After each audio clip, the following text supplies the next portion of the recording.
The gunshot echoed across the valley as Vivian Clark watched the mountain lion collapse a safe distance from his half-built cabin. He lowered his Winchester rifle, heart still pounding against his ribs, grateful he'd spotted the predator before it had decided to make him its evening meal.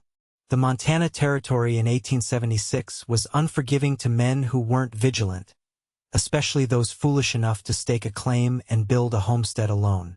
Vivian wiped sweat from his brow, tipping his hat back to survey his handiwork as the summer sun began its descent behind the jagged mountain peaks. The cabin's skeleton stood proud against the backdrop of pines and distant snow-capped mountains. For walls, half a roof, and a sturdy foundation, it was coming along, even if slower than he'd hoped. 6 weeks of back-breaking labor had transformed a clearing in this beautiful valley into the beginnings of what he hoped would become a home. Another day's work done, he murmured to himself, slinging the rifle over his shoulder and making his way back to the construction site. His horse, Samson, nickered softly from where he was tethered nearby. At 30 years old, Vivian had spent most of his adult life drifting across the Western Territories, working cattle drives, breaking horses, and occasionally hunting bounties when money ran scarce. But something had changed last winter while riding out a blizzard in a crowded saloon in Billings. Watching old-timers recount tales of their youth to attentive families, he'd realized what his life lacked: roots, a legacy, something to show for his years besides calloused hands and a collection of scars. So he'd saved every penny from his winter work, purchased this plot of land in the spring, and set about building a proper home. The only problem was he had no one to share it with.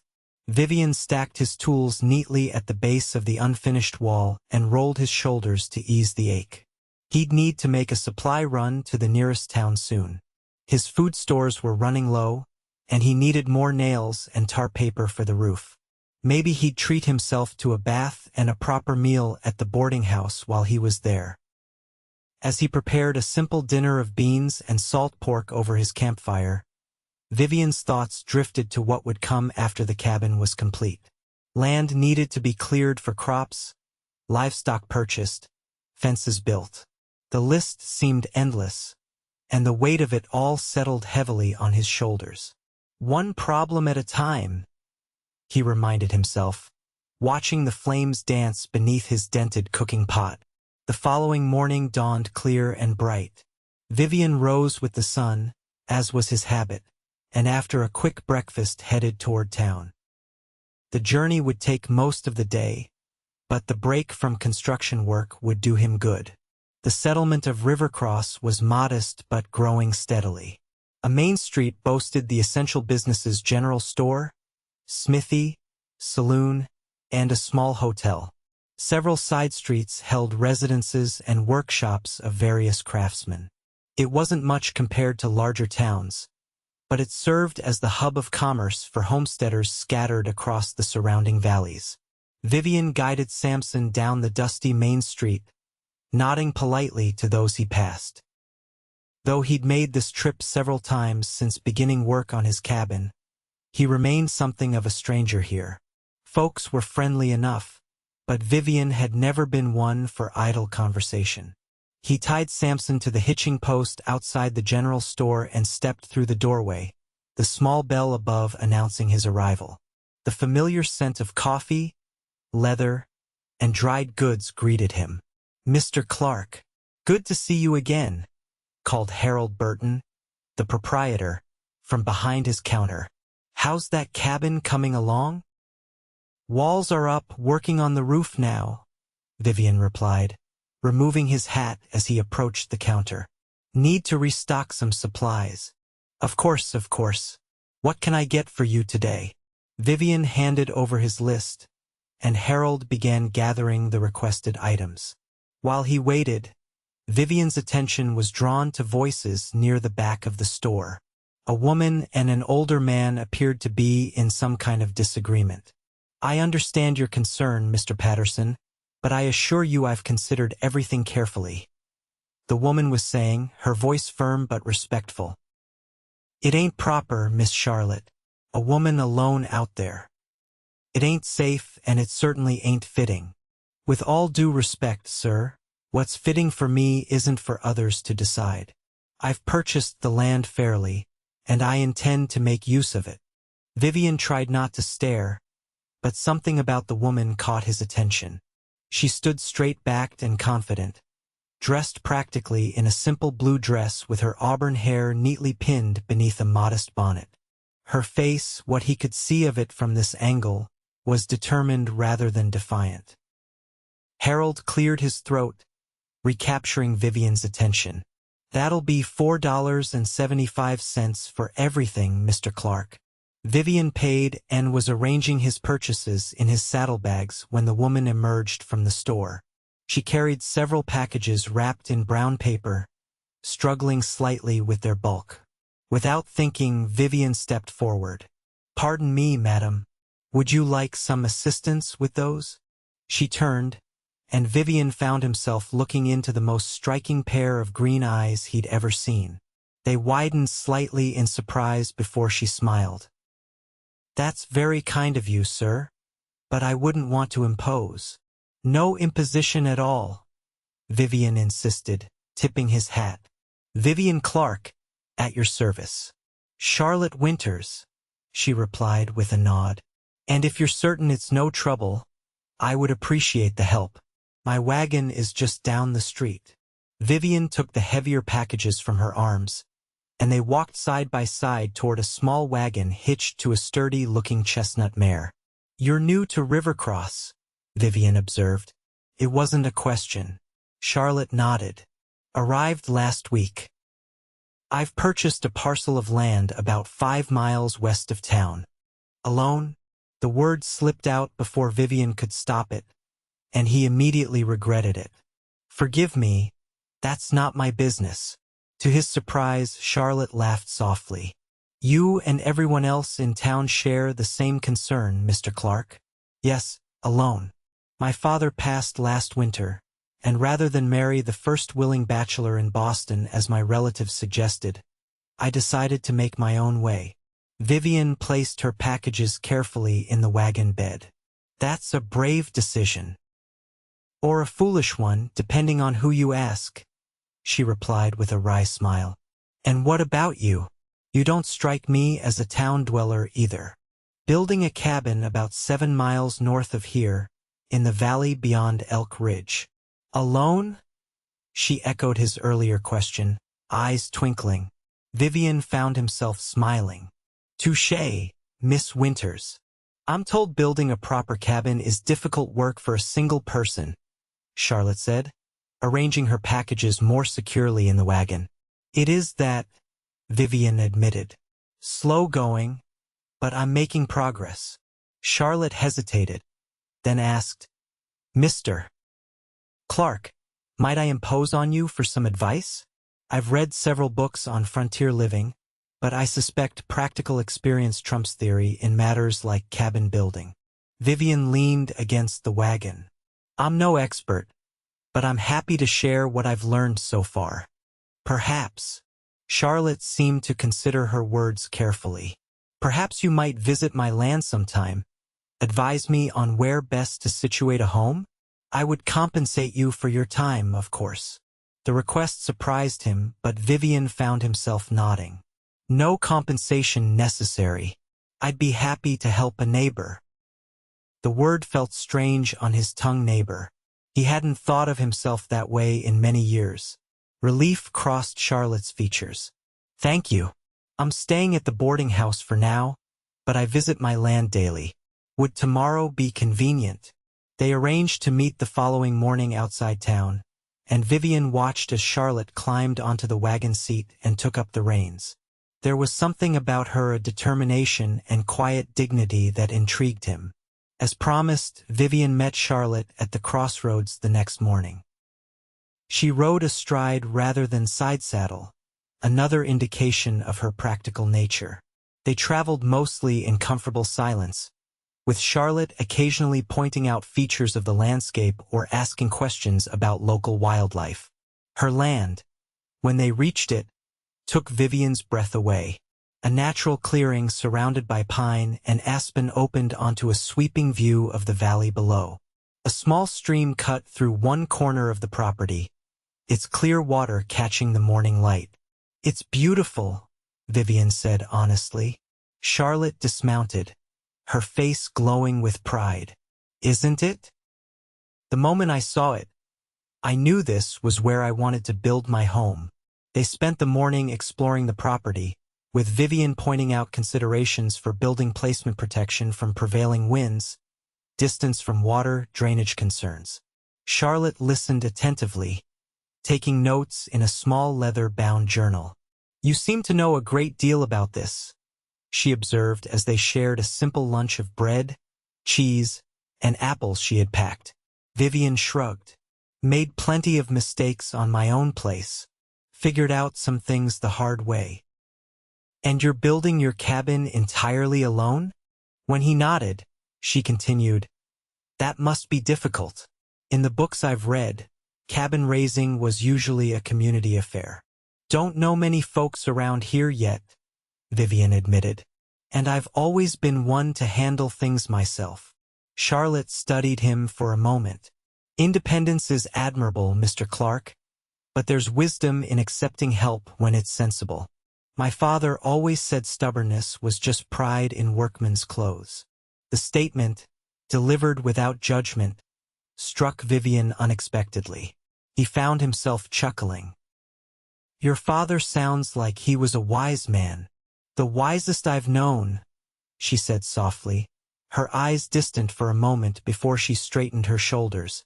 "Mr. Clark, I have a proposition for you." "Oh, I need to build a cabin. You're already building one but could use assistance. What if we helped each other?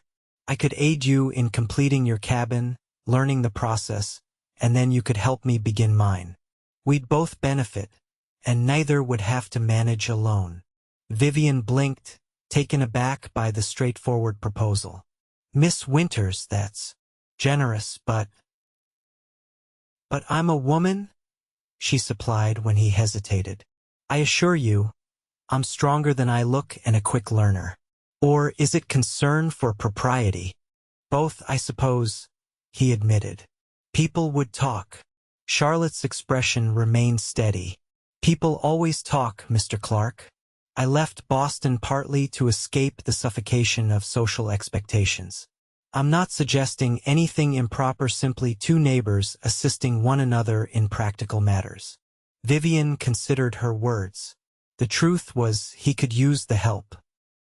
Even simple tasks like raising rafters became complicated endeavors when working alone.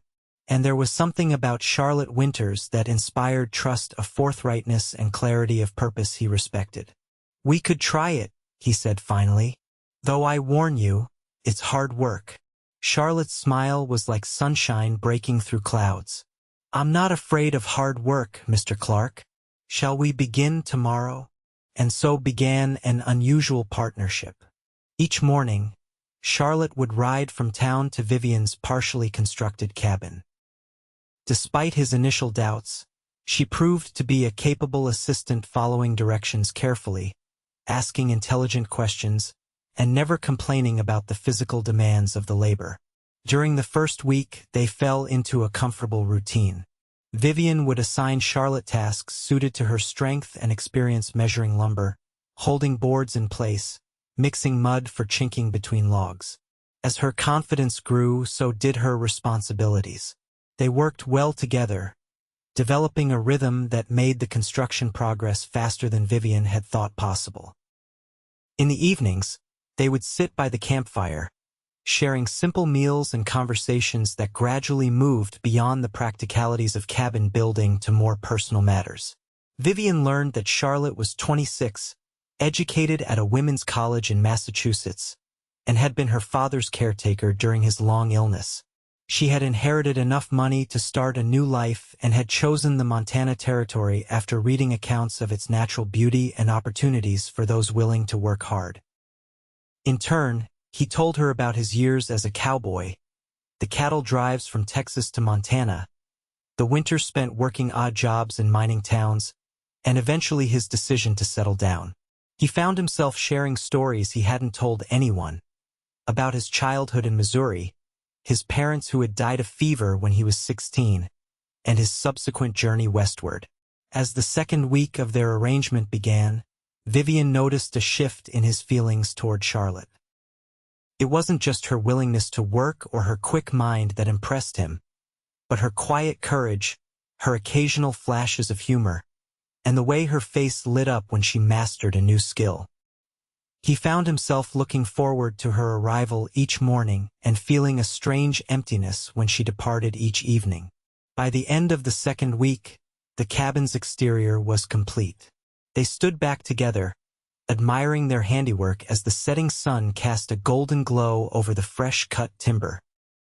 "It's wonderful, Vivian," Charlotte said, having switched to his first name days earlier at his insistence.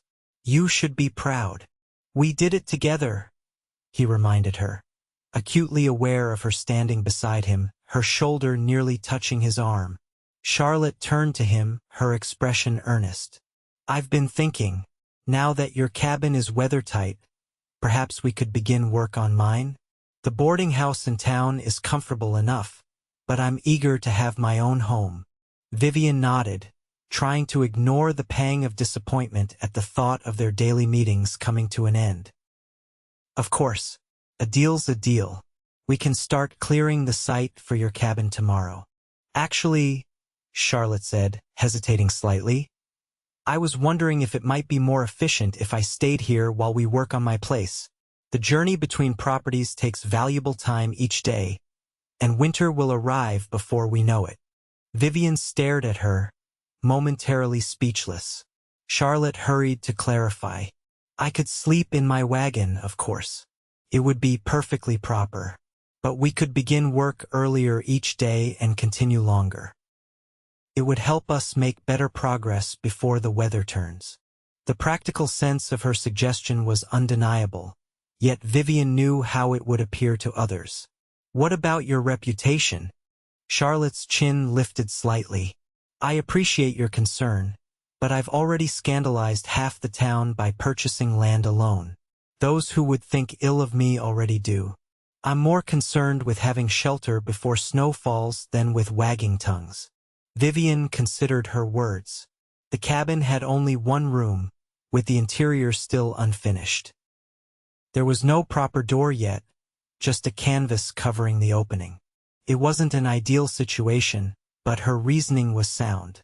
"If you're certain," he said finally, "you're welcome to stay, but I insist you take the cabin. I'll sleep in my tent outside." Charlotte's eyes widened. "I couldn't put you out of your own home." "It's not much of a home yet," Vivian pointed out, "and I've spent more nights under canvas than under a proper roof in my life. I'll be fine." After some debate, Charlotte reluctantly agreed to the arrangement. The next day, she arrived with her wagon containing her trunk and supplies. Vivian helped her settle into the cabin, feeling strangely domestic as he cleared space for her belongings and built up the fire in the stone hearth they had constructed together. That evening, they sat outside by the fire as usual, but there was a new awareness between them, an unspoken acknowledgement that their arrangement had shifted into something less easily defined. "Tell me about your plans for your homestead," Vivian said, breaking a comfortable silence. "Beyond the cabin, I mean." Charlotte's face brightened with enthusiasm. "I want to create a self-sufficient farm. Vegetables, fruit trees, perhaps some chickens and a milk cow. My father kept a small orchard outside Boston, and those were my happiest childhood memories, helping him tend the trees, harvesting apples in autumn." "It's good land for it," Vivian observed.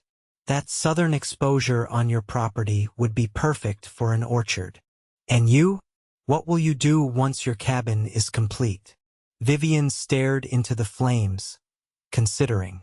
"Cattle, I suppose, is what I know best. Start with a small herd, build up over time." "A worthy ambition," Charlotte said softly. After a pause, she added, "Vivian, may I ask you something personal?" He nodded, curious. "Why are you doing this alone?" You're clearly capable and kind. Why haven't you?" She trailed off, seemingly embarrassed by her own boldness. "Found a wife," Vivian finished for her. He sighed, poking at the fire with a stick. "Never stayed in one place long enough, I guess. And then when I decided to settle, it seemed like I should have something to offer first: land, a home, prospects." Charlotte was quiet for a moment. "I think sometimes we convince ourselves we need to have everything perfectly arranged before we can begin living the life we want. But life doesn't wait for perfect circumstances." Their eyes met across the fire, and something unspoken passed between them, a recognition, perhaps, of kindred spirits who had chosen unconventional paths. The next morning, they set out early for Charlotte's land, bringing tools and supplies.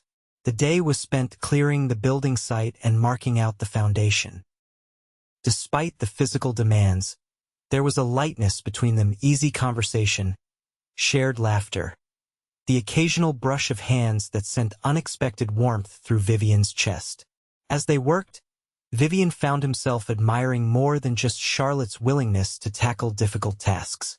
He noticed the graceful way she moved, the determination in her eyes when facing a challenge, the rare but radiant smile that transformed her face when she was pleased with their progress. Days passed in this manner, with mornings and days spent working on Charlotte's cabin site and evenings returning to Vivian's homestead. Each night, he would ensure she was comfortable in the cabin before retiring to his tent outside. Despite the canvas walls and hard ground, Vivian found himself sleeping better than he had in years, content in the knowledge that Charlotte was nearby and that tomorrow would bring another day in her company.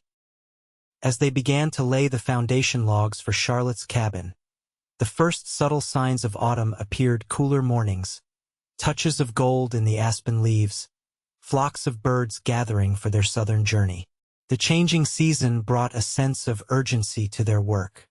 One evening, as they sat by the fire after a particularly productive day, Charlotte suddenly asked, "Vivian, do you ever get lonely?" The question caught him off guard. He looked at her across the flames, her face soft in the firelight. "I used to think I preferred solitude," he said slowly. "Now I'm not so sure." Charlotte nodded, as if his answer confirmed something she'd been thinking.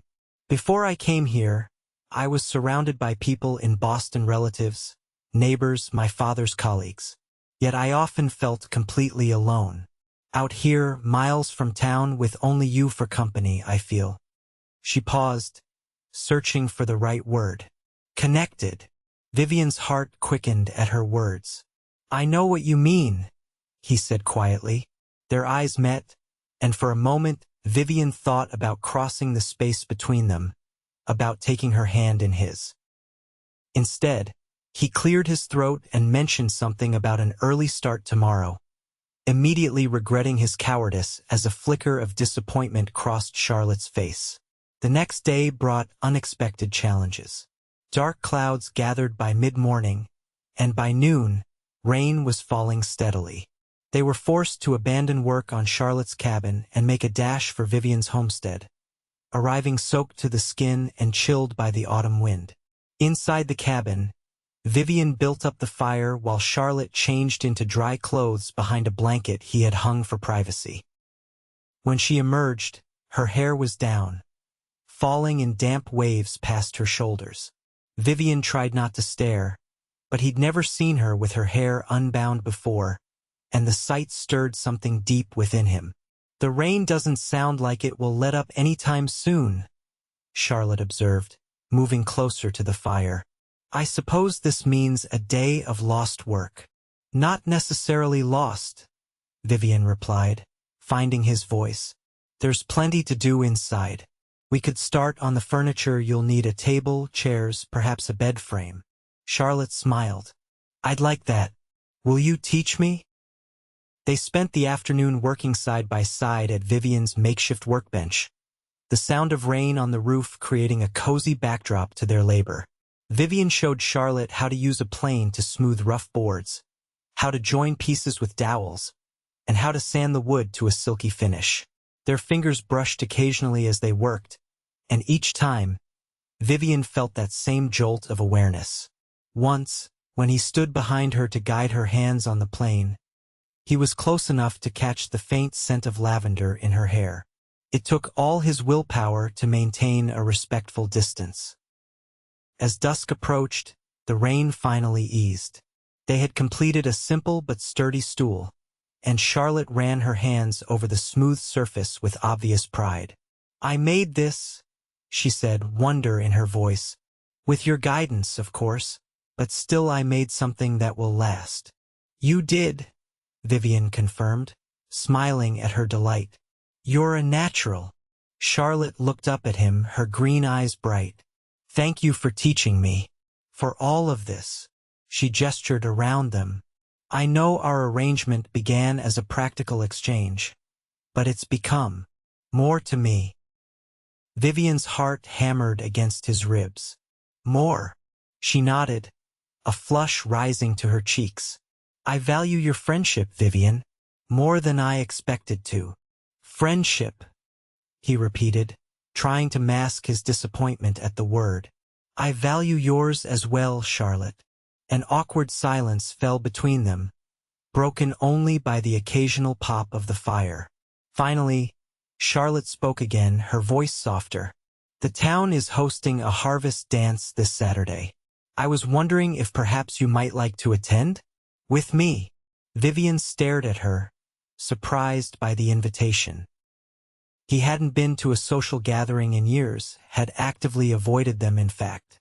But the hopeful look in Charlotte's eyes made refusal impossible. "I'd be honored," he said, and was rewarded with a smile that made his pulse quicken. "Wonderful. I should warn you, I'm not particularly accomplished at dancing, despite years of lessons." Vivian chuckled. "And I haven't danced since I was a boy. We'll make a fine pair of stumbling fools." Their laughter eased the tension that had built between them, and the evening passed pleasantly as they worked on plans for additional furniture and enjoyed a simple supper together.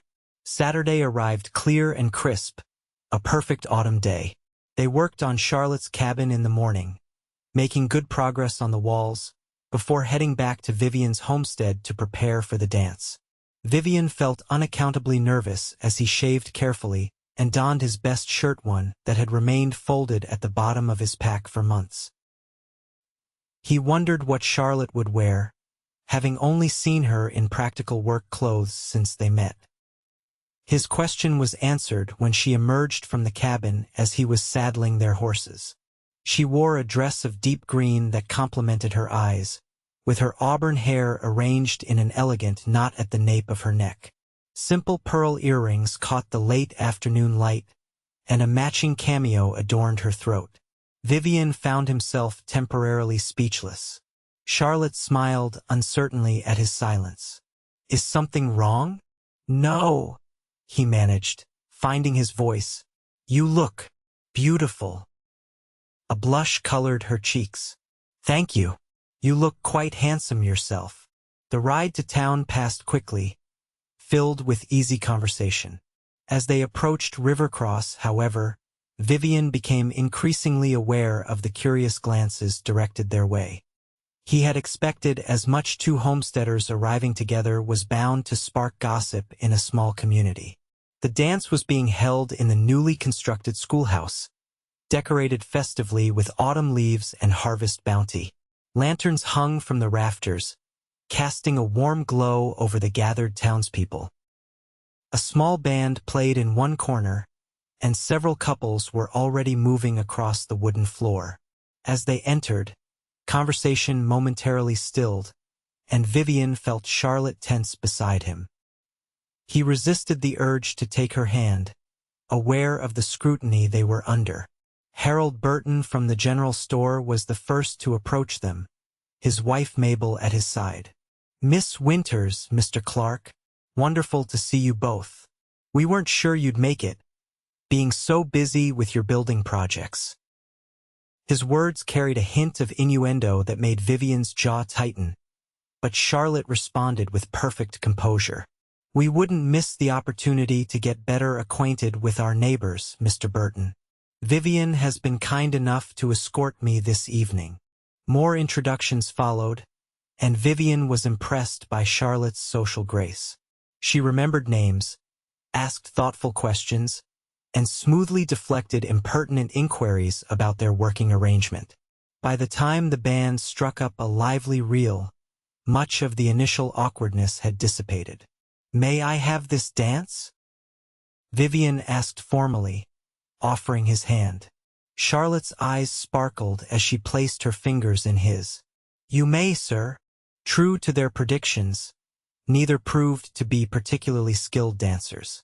They stumbled through the first few measures, stepping on each other's toes and laughing at their mistakes.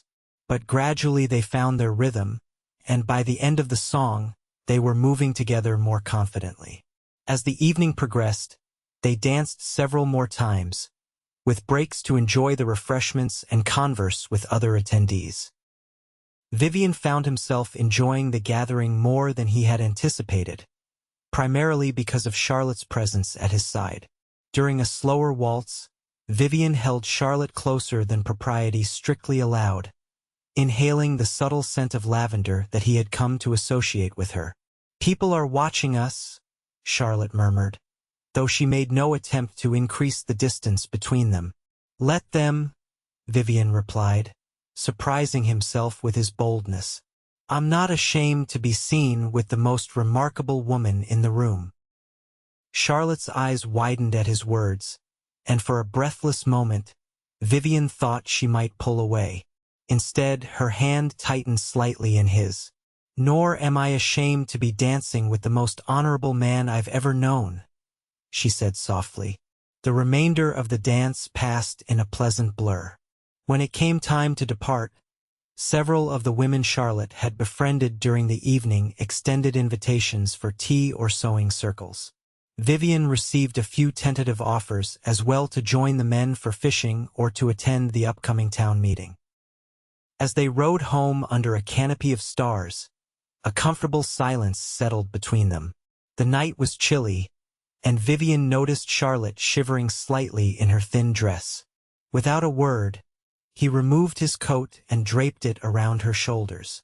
She looked up at him with a grateful smile that made his heart turn over in his chest. "Thank you for tonight," she said as they approached his homestead. "I haven't enjoyed myself so much in years."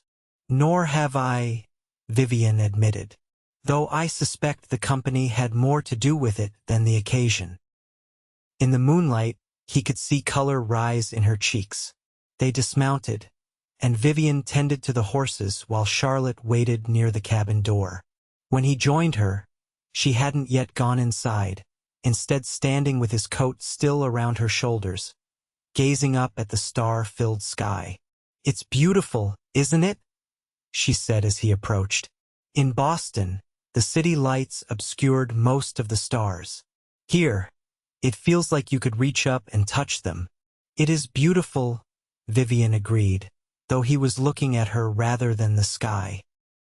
Charlotte turned to him, and something in his expression must have revealed his thoughts, for her eyes widened slightly before her gaze dropped to his lips. Vivian knew he should bid her good night, retreat to his tent, and maintain the careful boundaries they had established. But standing there in the moonlight, with Charlotte looking at him as though he were something precious, his resolve crumbled. Slowly, giving her every opportunity to step away, he moved closer. When she didn't retreat, he gently cupped her face in his hands. "Charlotte," he whispered, her name a question and a prayer. She answered by closing the distance between them, her lips meeting his in a kiss that began tentatively but quickly deepened as her arms slipped around his neck. Vivian pulled her closer, overwhelmed by the softness of her lips, the warmth of her body against his, the rightness of holding her this way. When they finally parted, both breathless, Charlotte remained in the circle of his arms, her head resting against his chest. Vivian could feel her heart beating as rapidly as his own. "I've been wanting to do that for weeks," he confessed, pressing his lips to her hair.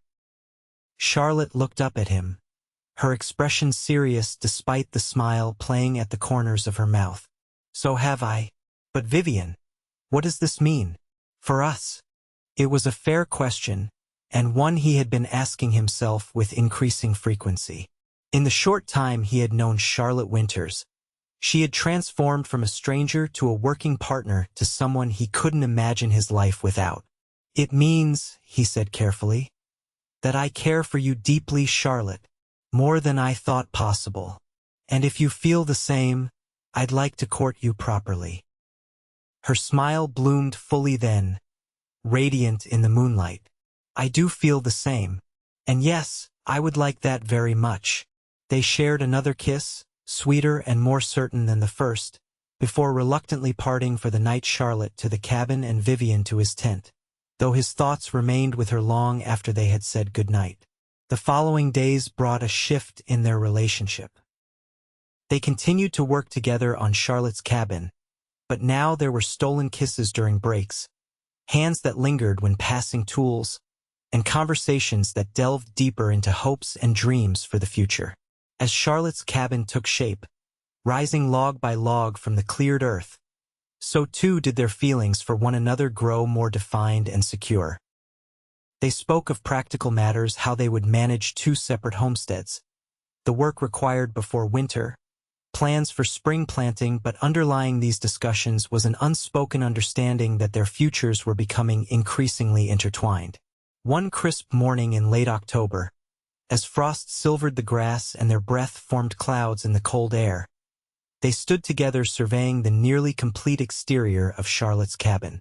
The roof was on, the walls chinked against drafts, and only finishing work remained on the interior. "We did it," Charlotte said, pride evident in her voice. 2 cabins before the first snow. Not bad for a pair of novice builders. Vivian slipped his arm around her waist, drawing her close against the morning chill. "You're a far cry from the novice I met in August. You could probably build the next one entirely on your own." Charlotte laughed, leaning into his embrace. "Let's hope that won't be necessary. I've grown rather fond of working with you, Mr. Clark. And I with you, Miss Winters." He pressed a kiss to her temple, then grew more serious. "Charlotte, I've been thinking about something." She turned in his arms to face him. "What is it?" Vivian took a deep breath. What he was about to propose might seem hasty to some, but in his heart, he knew it was right. "It seems impractical, us maintaining 2 separate homesteads so close together, especially through winter." Charlotte raised an eyebrow. "Are you suggesting an alternative?" "I am." He took her hands in his. "Charlotte Winters, I know we haven't known each other long in the usual way of things, but out here, time measures differently. In these months, I've come to know your strength, your kindness, your determination, and your heart. And I've come to love you more than I thought possible." Charlotte's eyes widened, her lips parting in surprise at his declaration. "I'm not a wealthy man," Vivian continued, "and I can't offer you the comforts you might have had in Boston, but I can promise to work every day to build a good life with you, to honor and cherish you, to stand beside you through whatever challenges come our way." He paused, gathering his courage. "If you would do me the extraordinary honor of becoming my wife, I would be the happiest man in the Montana Territory." Tears welled in Charlotte's eyes, but her smile was radiant. "Oh, Vivian," she whispered, squeezing his hands. "I love you too, so much. And yes, yes, I will marry you." Joy unlike anything Vivian had ever known surged through him as he pulled Charlotte into his arms, lifting her off her feet in his enthusiasm. Her laughter rang out across the clearing as he spun her around, both of them giddy with happiness. When he set her down, she framed his face with her hands. "Are you certain? It's not just practical considerations." "Charlotte," he said seriously, "if practicality were my only concern, I'd have proposed a business arrangement. I'm asking you to marry me because I love you and can't imagine my life without you in it." She kissed him then, a kiss full of promise and passion that left them both breathless. When they parted, Charlotte's expression turned thoughtful. "What about the cabins? We'll have two." Vivian hadn't considered that complication. "We could live in whichever you prefer." Or, an idea formed as he spoke. "We could use one as our home and the other for a barn, or perhaps later, a larger house as our family grows." The mention of family brought a soft blush to Charlotte's cheeks. "I like that idea, but which cabin should be our home?" They discussed the merits of each location. Vivian's had the advantage of being completely finished inside, while Charlotte's offered that spectacular view and the nearby stream. In the end, they decided to make Vivian's cabin their initial home, while continuing to develop both properties. With their future plans taking shape, they returned to town the following day to share their news and make arrangements for their wedding.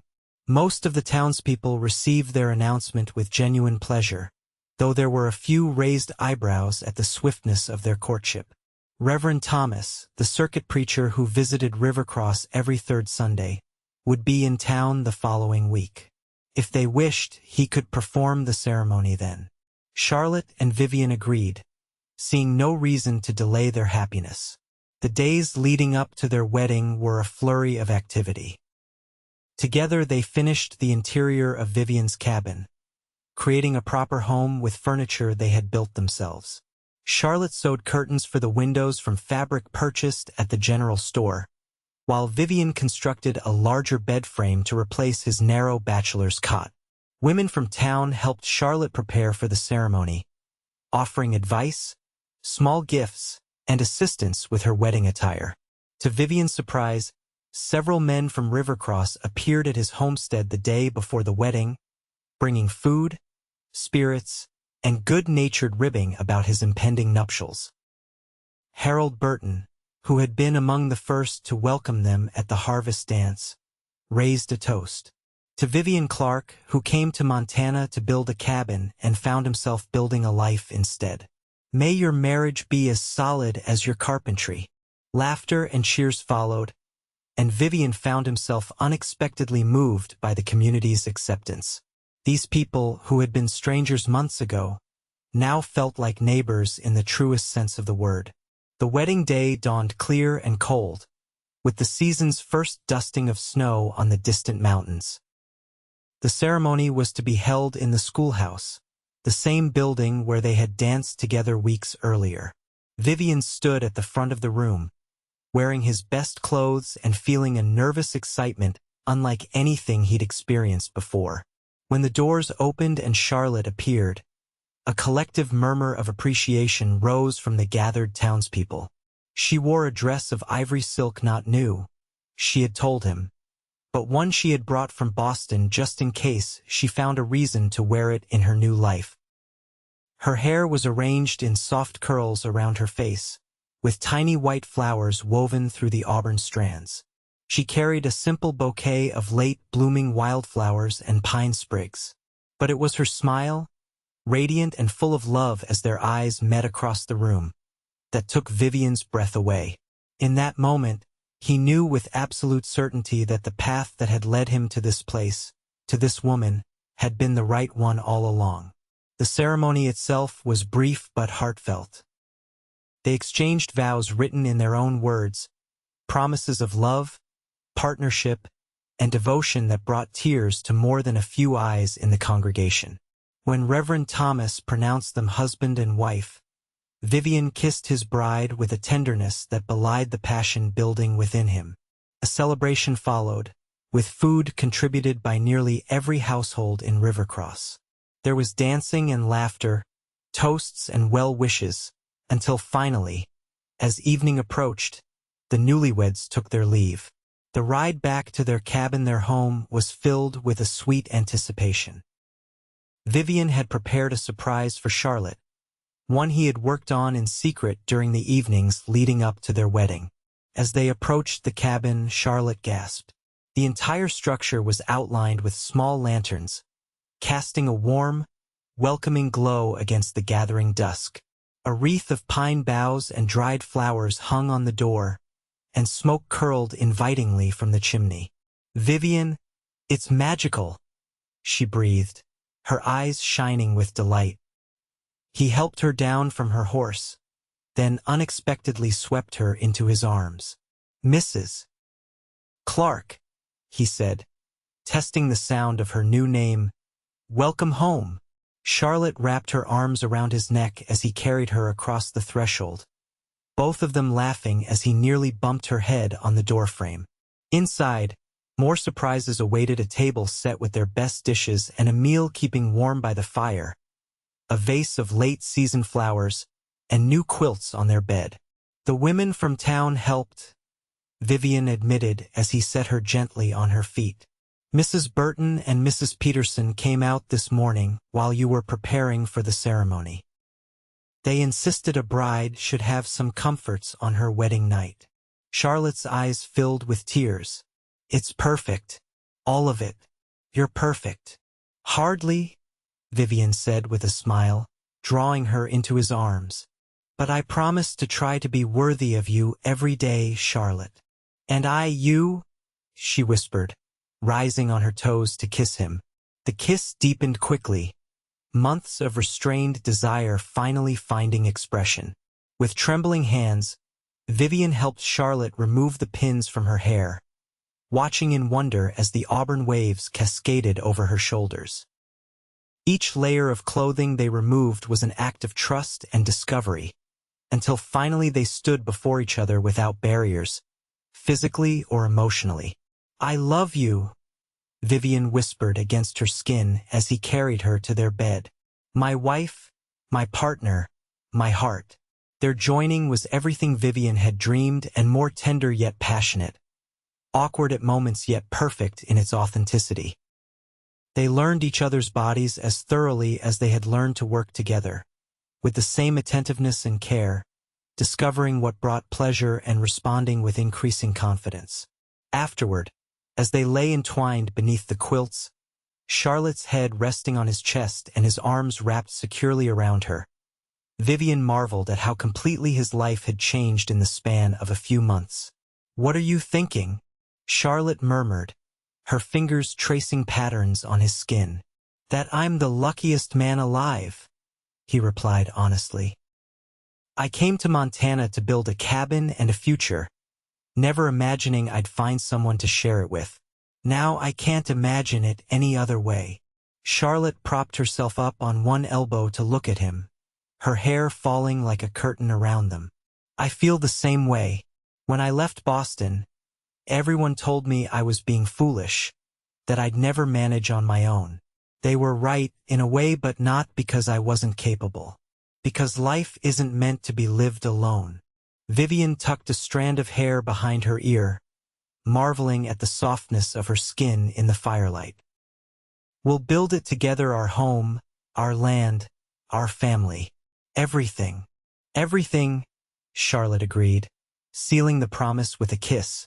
The winter that followed their wedding was one of the harshest in memory, with heavy snowfalls and bitter winds that often confined them to the cabin for days at a time. Yet Vivian would remember it as the happiest season of his life. Together, they established routines that made the most of the daylight hours and found joy in the long evenings. Charlotte proved to be an excellent cook, transforming simple provisions into satisfying meals. Vivian kept them supplied with firewood and game, venturing out in all but the worst weather to check trap lines and hunt. They worked on projects that would serve them well in spring, repairing tools, sewing clothing, planting crops, and crafting additional furniture. Charlotte taught Vivian to read better, using the books she had brought from Boston. In return, he shared his knowledge of the land, the wildlife, and the skills needed to thrive in this sometimes harsh environment. At night, they shared their bed, their bodies, and their dreams, sometimes talking until the fire burned low about the children they hoped to have, the orchard Charlotte envisioned, the cattle Vivian planned to raise. Other nights, they spoke little, letting their bodies express the deepening love between them. Spring's arrival was gradual but welcome, patches of bare earth appearing beneath the melting snow. The return of birdsong, days that stretched longer with each passing week. As soon as the ground thawed enough to work, they began implementing their carefully laid plans. At Charlotte's property, they marked out land for an orchard and vegetable garden. Saplings ordered from a nursery in Oregon arrived by stagecoach, and they planted them with care, Charlotte explaining the particular needs of each variety as they worked. At Vivian's their home, they constructed a small barn and corral, preparing for the livestock they would acquire. They repaired winter damage to the cabin, adding a covered porch that would provide welcome shade in summer. When Vivian purchased his first 5 head of cattle at the spring auction in Billings, Charlotte was beside him, offering thoughtful observations about the animals' conformation and health. The seller, an older rancher, had commented that Vivian was fortunate to have a wife with such a good eye for cattle. "Fortunate in all things," Vivian had replied, sharing a smile with Charlotte that spoke volumes about their happiness. By midsummer, their homestead was thriving. Charlotte's garden produced abundant vegetables, the young orchard trees showed promising growth, and Vivian's small herd grazed contentedly in the valley. They had added chickens and 2 milk cows, and Charlotte had begun selling excess butter and eggs in town, building relationships with other settlers and establishing their place in the community. It was during a trip to Rivercross in late July, nearly a year after they had first met, that Charlotte shared news that would change their lives once again. They had delivered butter and eggs to the general store and were enjoying a rare meal at the small cafe that had opened in town when Charlotte reached across the table to take Vivian's hand.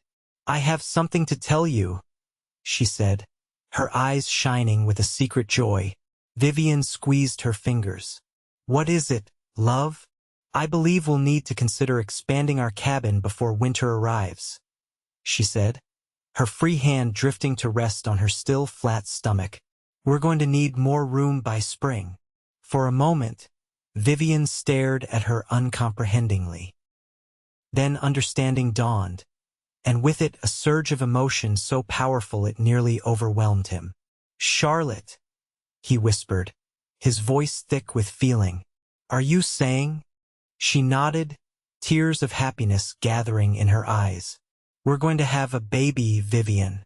In February, according to my calculations." Heedless of the other diners, Vivian rose from his chair and pulled Charlotte to her feet, enfolding her in an embrace that conveyed what words could not: his joy, his gratitude, his love. When he finally released her, he kept one arm around her waist, unwilling to break contact even as they resumed their seats. "A baby?" he repeated, wonder in his voice. "Our baby." Charlotte laughed softly at his amazement. "Yes, our baby. Are you happy?" "Happy doesn't begin to describe it," Vivian said honestly. "I never thought I'd have this: a home, a wife I adore, and now a child. It feels like more blessing than one man deserves." "You deserve every happiness, Vivian Clark," Charlotte said firmly, "and I intend to spend our lives making sure you know it." The remainder of the summer and into autumn was a time of preparation. True to his word, Vivian began work on an addition to their cabin, a second room that would serve as a nursery. Charlotte sewed baby clothes and quilts in the evenings, her contentment evident in the soft songs she hummed as she worked. Their second cabin, on Charlotte's original property, was now used primarily as a workshop and storage for harvested crops. They visited it often, tending the growing orchard and maintaining the structure, but their life was centered on the home they had built together in every sense. As Charlotte's pregnancy progressed, her body changing to accommodate their growing child, Vivian found new depths to his love for her. He marveled at her strength, worried over her comfort, and fell asleep each night with his hand resting protectively over the swell of her abdomen, often rewarded with the flutter of their baby's movements against his palm. Winter returned, bringing with it the first anniversary of their wedding. They celebrated quietly at home, exchanging simple gifts: a new hat Charlotte had knitted for Vivian, a rocking chair he had crafted in secret for her. As they sat before the fire that evening, Charlotte in her new chair and Vivian at her feet, his head resting against her knee, they reflected on the remarkable journey that had brought them to this point. "Do you ever think about how different our lives might have been if we hadn't met that day in the general store?" Charlotte asked, her fingers combing gently through his hair. Vivian considered the question. "I try not to. The thought of building this cabin, this life without you beside me, I can't imagine it." "Nor can I," she admitted. "Sometimes I wonder if it was chance or something more that brought us together. Either way, I'm grateful." "As am I," Vivian said, turning to press a kiss to her hand. "For you, for our child, for every log we've laid together." February arrived with bitter cold and heavy snow, keeping them largely housebound as they awaited their child's arrival. Vivian became increasingly anxious as Charlotte's time grew near, aware of their distance from town and medical help. But Charlotte remained serene, assured by letters from her mother and the visits of Mrs. Peterson, who had experience as a midwife. Their daughter was born on a clear, cold night with a full moon illuminating the snow-covered landscape outside their cabin windows. After hours of labor during which Vivian had felt utterly helpless, the sound of their child's first cry was the most beautiful music he had ever heard. Mrs. Peterson placed the tiny, red-faced infant in Charlotte's arms, and Vivian, kneeling beside the bed, felt his heart expand with a love he hadn't known was possible. "She's perfect," Charlotte whispered, tears streaming down her face as she counted tiny fingers and toes. "Look what we made, Vivian." He could only nod, too overcome to speak as he gently stroked his daughter's downy head. When Charlotte placed the baby in his arms, the weight of her so light yet so significant nearly brought him to his knees. They named her Grace Victoria for Vivian's mother, and Grace for the blessing she represented in their lives. In the days that followed, they adjusted to the rhythms of life with a newborn, the sleepless nights and constant care balanced by moments of such profound joy that Vivian sometimes wondered if he was dreaming. As spring once again transformed the landscape, bringing renewal to the earth, Vivian reflected on the parallel renewal in his own life. 2 years ago, he had been a solitary drifter with little more than his horse and the clothes on his back. Now he was a husband, a father, a landowner, a man with roots as deep as the foundations of the home he and Charlotte had built together. One evening in early May, with Victoria sleeping peacefully in her cradle and the windows open to the mild spring air, Vivian and Charlotte sat on their porch watching the sunset paint the western sky in shades of gold and crimson. "I've been thinking," Charlotte said, leaning against his shoulder, "about the second cabin." "What about it?" Vivian asked, his arm around her waist. "I think we should finish it properly, not as a workshop, but as a home. For another family looking to start over, the way we did." Vivian considered her suggestion. The idea appealed to him, passing on the opportunity they had been given, helping others establish themselves in this community they had come to love. "We could rent it," he said slowly, "or perhaps sell it with some of the land. Keep enough for the orchard and grazing, but offer someone else a start." Charlotte nodded enthusiastically. "Exactly. This valley has room for more dreams than just ours." She paused, then added with a smile, "Though ours have turned out rather wonderfully, wouldn't you say?" Vivian drew her closer, pressing a kiss to her temple. "More wonderful than I ever dared to hope. When I started building that first cabin, I thought I was just putting up walls and a roof. I didn't realize I was laying the foundation for everything that mattered." Charlotte turned in his arms, her green eyes as bright and clear as the day they had met. "And we'll keep building, Vivian. Together. One day at a time, one log at a time." "Together," he agreed, sealing the promise with a kiss as the last light of day gilded their home in gold. In the years that followed, the Clark homestead flourished. Victoria was joined by two brothers James and William and later, a sister they named Eleanor. The orchard Charlotte had planted bore abundant fruit, and Vivian's cattle herd grew to respectable size. The second cabin became home to a young teacher and his wife, who established the valley's first proper school in a building the community raised together. Rivercross expanded gradually, becoming a thriving town with a railroad connection that brought new opportunities and settlers. Charlotte and Vivian remained central figures in the community, their story of meeting while building a cabin becoming something of a local legend. On warm summer evenings, they would often gather with neighbors and friends on the wide porch they had added to their home, which had been expanded several times over the years to accommodate their growing family. There, as children played in the yard and the adults shared stories and laughter, Vivian would sometimes catch Charlotte's eye across the gathering and see in her smile the same joy and wonder he felt. That a chance meeting between a lonely cowboy and a determined young woman could lead to such abundance of love, of family, of community seemed nothing short of miraculous. Yet they had built it all themselves, log by log, day by day, choice by choice. Their greatest creation wasn't the cabins they had raised from raw timber, or even the thriving homestead they had cultivated from untamed land. It was the life they had constructed together, a life built on partnership, respect, and a love that had only deepened with each passing season. And in that, they had found a home more enduring than any structure of wood and stone could ever be.